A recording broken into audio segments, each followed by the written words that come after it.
Ever heard of a quagga mussel? They're tiny, toothless, and they don't even really move much, but they're arguably the most terrifying creature in the Great Lakes. They're an invasive species that originally came from Europe, but they hitched a ride to the Great Lakes in shipping freighters back in the 90s, and they've since become the most dominant life form in the whole ecosystem. That hasn't been good for the fish that were already here, especially whitefish. You know, that flaky, mild fish that's a staple of the Great Lakes fishing economy?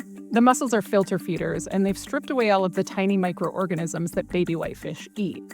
That's causing them to starve to death before they reach adulthood. In some parts of Lakes Michigan and Huron, whitefish could disappear altogether within just a few years. Unless we can find a way to kill off the invaders. We've done it before.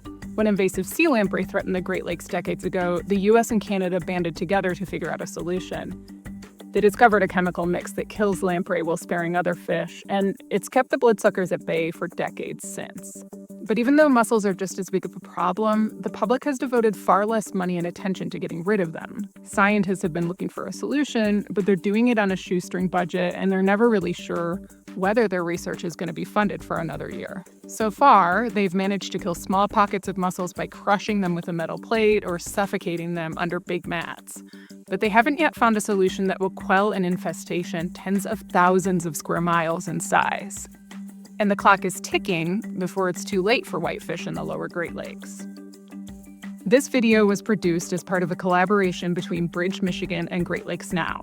To read more about the forces impacting whitefish in the Great Lakes, subscribe to Bridge's Environment Watch newsletter.